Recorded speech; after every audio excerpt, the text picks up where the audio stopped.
Hello students, welcome to my channel. आज हम करेंगे चैप्टर नंबर 5 अरिथमेटिक प्रोग्रेशंस के एक्सरसाइज 5.2 का क्वेश्चन नंबर 6।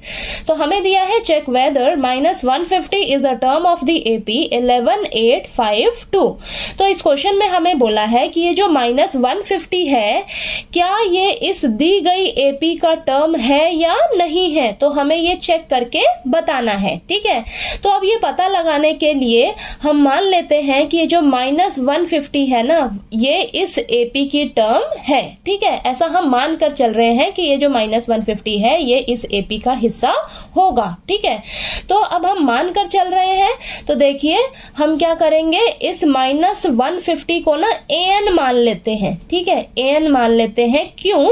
क्योंकि देखिए हमें नहीं पता कि ये जो -150 है इसकी पोजीशन क्या होगी। ठीक है, इसकी पोजीशन क्या होगी हमें नहीं पता कि ये इस एपी में कहां पर जाकर लाई करेगा। ठीक है, तो ऐसा हम मान कर चल रहे हैं। ठीक, अब हम क्या करेंगे, यहां से ना n का वैल्यू फाइंड आउट करेंगे। ठीक है, n का वैल्यू फाइंड आउट करेंगे और अगर हमारा n का जो वैल्यू है वो पॉजिटिव इंटीजर आ जाएगा तो हम मान लेंगे कि ये जो -150 है वो इस एपी का हिस्सा होगा। ठीक है, और अगर हमारा n का वैल्यू नेगेटिव आएगा या फ्रैक्शन में आएगा, ठीक है, तो हमारा जो ये -150 है वो इस एपी का टर्म नहीं होगा। ठीक है, तो हमारी जो n की वैल्यू होनी चाहिए वो नेगेटिव नहीं होनी चाहिए, ना ही फ्रैक्शन में होनी चाहिए।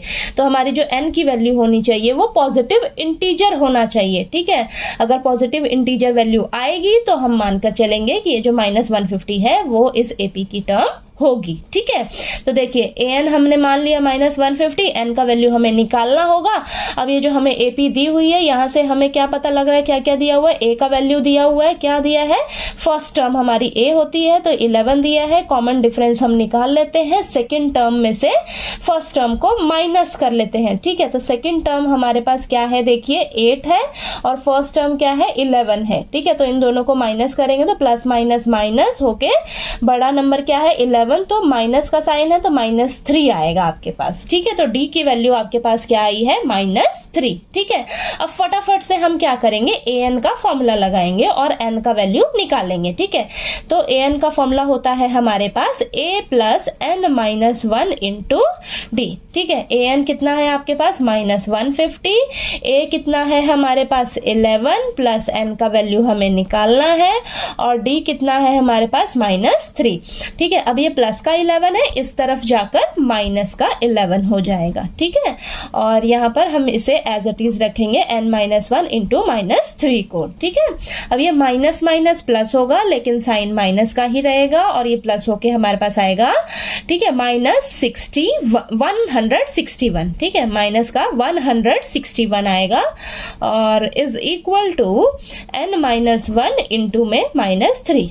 ठीक है, अब ये जो -3 है ना इस तरफ देखिए मल्टीप्लाई में है, इधर आएगा तो डिवाइड में हो जाएगा। ठीक है, तो यहाँ -3 जो है वो डिवाइड में हो जाएगा और इस तरफ n-1 जो है एज इट इज रहेगा। ठीक है, अब ये माइनस से माइनस कैंसल हो जाएगा और ये -1 जो है वो इस तरफ आकर प्लस का 1 हो जाएगा। ठीक है, तो देखिए प्लस का 1 हो गया और यहाँ सिर्फ n रहेगा आपके पास। ठीक, अब यहाँ पर एलसीएम ले लेते हैं, तो यहाँ देखिए 3 एलसीएम आएगा, ये 161 ऐसे ही रहेगा, प्लस का 3 हो जाएगा इज इक्वल टू n।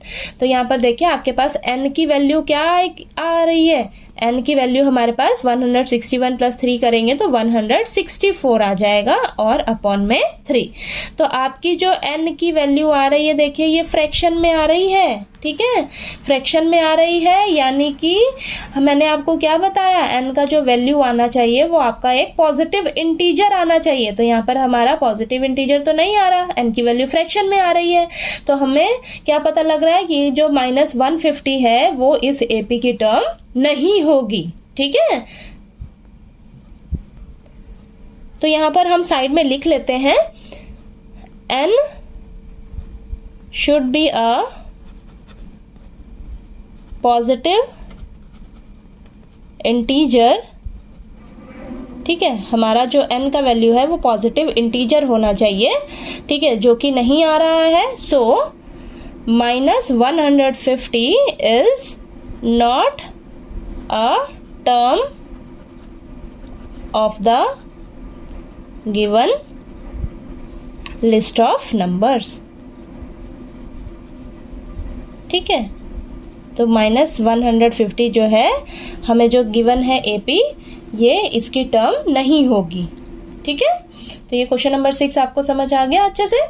ठीक है, नेक्स्ट क्वेश्चन नंबर 7 के लिए हम नेक्स्ट वीडियो में मिलते हैं। ठीक है, वीडियो देखने के लिए थैंक यू सो मच।